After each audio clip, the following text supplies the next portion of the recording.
अनुराग शाह से हमारे पास एक जानकारी भी आ रही है और वो इंश्योरेंस सेक्टर से बड़ी खबर है। पहले वो ले लेते हैं, फिर उसके बाद कुछ स्टॉक्स एंड न्यूज़ और कुछ और खबरें हैं जो हम एडजस्ट करेंगे, आपके सामने पूछेंगे। अनुराग शाह बताइए, इंश्योरेंस सेक्टर से जुड़ी हुई क्या बड़ी खबर है आपके पास?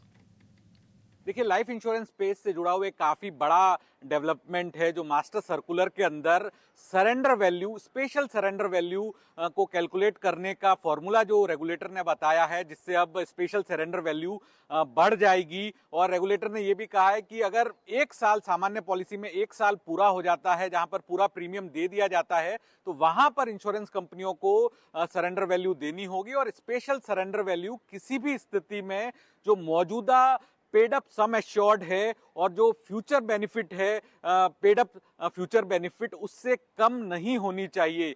यानी स्पेशल सरेंडर वैल्यू में बढ़ोतरी होगी और जो इंटरेस्ट रेट मानी जाएगी वो 10 साल के जो जीसेक बॉन्ड यील्ड है उस पर 50 बेसिस पॉइंट का स्प्रेड लगाकर उससे अधिक इंटरेस्ट रेट नहीं होनी चाहिए स्पेशल सरेंडर वैल्यू को कैलकुलेट करने में। तो इससे जो ओवरऑल सरेंडर वैल्यू है उसमें बढ़ोतरी होगी और इंश्योरेंस कंपनियों के मार्जिन्स पर असर होगा।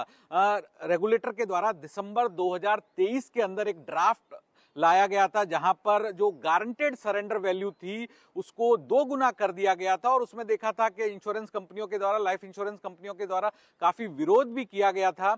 लेकिन मार्च 2024 के अंदर जो फाइनल नोटिफिकेशन आया वहां पर ज्यादा बदलाव नहीं दिखे और सरेंडर वैल्यू को पॉलिसी की अवधि के साथ जोड़ दिया गया। तो जो शुरुआती साल होते हैं, औसत साल होते 3-4 साल तक, वहां पर सरेंडर वैल्यू में किसी भी तरह का बदलाव नहीं था। लेकिन अभी जो मास्टर सर्कुलर के अंदर रेगुलेटर ने स्पेशल सरेंडर वैल्यू को बढ़ाने का फॉर्मूला तय किया है, जिसमें साफ कहा है कि जो मौजूदा पेड अप सम एश्योर्ड है उससे कम वो नहीं होनी चाहिए।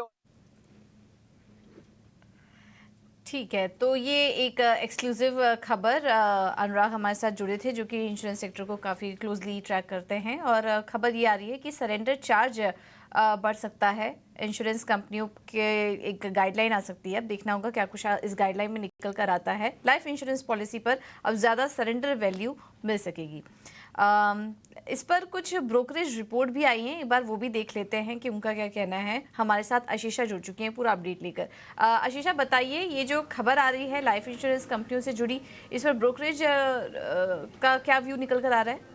बिल्कुल, कई ब्रोकरेज रिपोर्ट्स आई है इस खबर के चलते। सबसे पहले यूबीएस की राय पर नज़र डाल लेते हैं। उनका मानना है कि सरेंडर वैल्यू बढ़ने से कंपनी की प्रॉफिटेबिलिटी पर इम्पैक्ट दिखाई दे सकता है। सरेंडर वैल्यू बढ़ी जिसके चलते कंपनी का पे आउट भी बढ़ेगा, तो सीधा सीधा इम्पैक्ट बॉटम लाइन पर दिखाई दे सकता है। उनका मानना है कि प्राइवेट इंश्योरेंस के वीएनबी मार्जिन्स में 140 से 310 बेसिस पॉइंट्स का इम्पैक्ट दिखाई दे सकता है।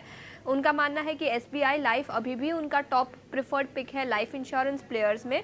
और सेक्टर डी रेटिंग, याद रखें इंश्योरेंस कंपनियों ने पिछले कुछ महीनों में वैसे भी अच्छे रिटर्न्स नहीं दिए, लेकिन अब डी रेटिंग खत्म हो जाएगा और शायद स्टॉक्स में अप मूव दिखाई दे सकता है, लेकिन फिर भी प्रॉफिटेबिलिटी पर तो इम्पैक्ट दिखेगा ही। इसके अलावा जेफरीज की भी रिपोर्ट आई है। उनका मानना है कि ग्रॉस मार्जिन्स पर ज़्यादा इम्पैक्ट दिखाई देगा इस सरेंडर वैल्यू के बढ़ने से। नेट मार्जिन्स पर भी इम्पैक्ट दिखेगा, लेकिन उस पर थोड़ा सा लिमिटेड इम्पैक्ट दिखाई देगा। हायर सरेंडर वैल्यू से ग्रॉस मार्जिन्स में 6 से 8 परसेंटेज पॉइंट्स का इम्पैक्ट दिखाई दे सकता है। मैक्स और एचडीएफसी लाइफ पर सबसे ज़्यादा इम्पैक्ट होगा इस चेंजेस का, और आईसीआईसीआई प्रूडेंशियल और एसबीआई लाइफ इंश्योरेंस पर भी इम्पैक्ट होगा, लेकिन थोड़ा सा कम इम्पैक्ट इन दोनों ही स्टॉक्स पर दिखाई देगा। उनका मानना है कि थोड़े से कंसर्न्स कम हो सकते हैं अगर कंपनियां कुछ स्टेप्स लेती है तो, लेकिन all in all surrender value के बढ़ने से प्रॉफिटेबिलिटी पर इम्पैक्ट दिखेगा और मैक्स लाइफ इंश्योरेंस और एचडीएफसी लाइफ पर सबसे ज़्यादा इम्पैक्ट इस बदलाव का दिखेगा।